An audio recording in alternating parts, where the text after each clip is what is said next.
pusa mga kalods. Kawawa itong mga pusa mga kalods. Kasi pag malaki na sila, abandona na sila sa mga kumukuha, nag-alaga sa kanila noon. Pag baby pa sila, inalagaan sila. Pero pag malaki na, kawawa sila. Para din naman tayong tao, di ba?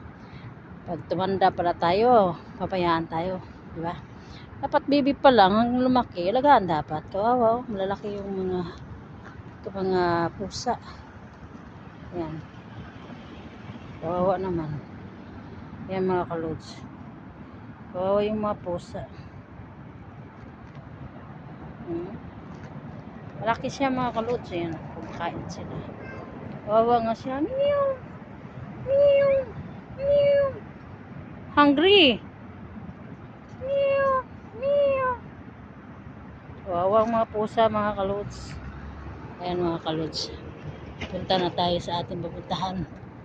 Yan.